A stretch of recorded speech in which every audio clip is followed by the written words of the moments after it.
আসসালামু আলাইকুম। সালামের সুন্নাটি আমাদের মাঝে কম বেশি রয়েছে আলহামদুলিল্লাহ। সালামের সুন্নাহ সাহাবীদের মাঝে যেভাবে বহুল ও ব্যাপক ছিল, আমাদের মাঝে সেভাবে না থাকলেও তাকে প্রত্যাখ্যাত সুন্নাহ বলা যায় না।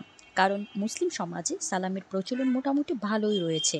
তবে সালামের ক্ষেত্রে বারবার সালাম করার রীতি আমাদের মধ্যে থেকে উঠে গেছে।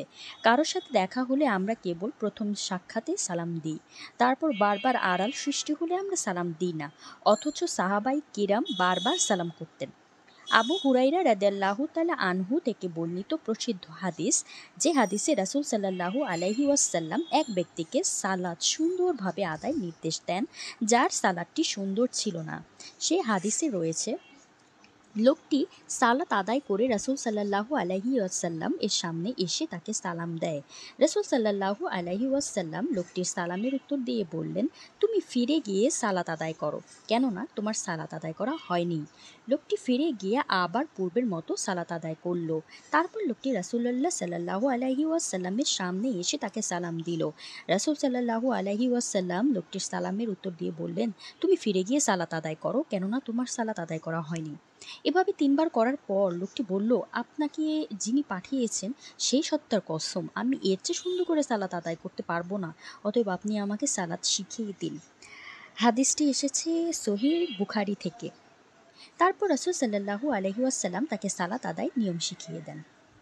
এখানে আমরা দেখছি যে লোকটি রাসূলের চোখের আড়ালও হয়নি, বরং একটুখানি জায়গার বিচ্ছিন্নতা ঘটেছে।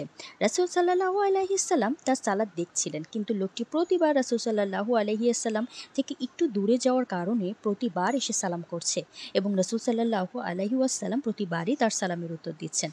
এ থেকে বোঝা যায় যে সালাম বারবার হওয়া প্রশংসনীয়। আসা যাওয়ার পথে কারো সাথে বারবার সাক্ষাৎ হলে প্রতিবারই সালাম করা উত্তম কাজ। আবু হুরায়রা রাদিয়াল্লাহু তাআলা আনহু থেকে বর্ণিত আরেকটি হাদিস দেখুন। তিনি বলেছেন, তোমাদের কারো যখন তার ভাইয়ের সাথে সাক্ষাৎ হয়, সে যেন তাকে সালাম করে। অতঃপর যদি উভয়ের মাঝে কোনো গাছ বা দেয়াল বা পাথরের আড়াল হয়ে পুনরায় সাক্ষাৎ হয়, সে যেন আবারও তাকে সালাম করে। এই হাদিসটি এসেছে আবু দাউদ থেকে।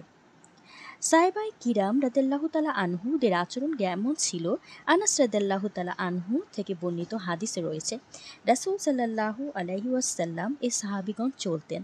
তাদের সামনে কোনো গাছ বা টিলা আসলে তারা ডানে বামে বিক্ষিপ্ত হয়ে যেতেন। তারপর পিছন থেকে আবার মিলিত হলে একে অপরকে সালাম দিতেন। এই হাদিসটি এসেছে আল্লামা তাহাবি শারহু মুশকিলুল আসার থেকে। অতএব আমরা যেভাবে সালামের সুন্নাহ আদায় করি, তেমনি বারবার সালামের সুন্নাহটিও আমাদের মাঝে আনার চেষ্টা করতে হবে। সালাম একটি উত্তম দোয়া। এটি বারবার করতে না অসুবিধা রয়েছে, না কষ্ট। তো মনের একটু ইচ্ছাতেই আমরা এর অনেক ফজিলত পেতে পারি।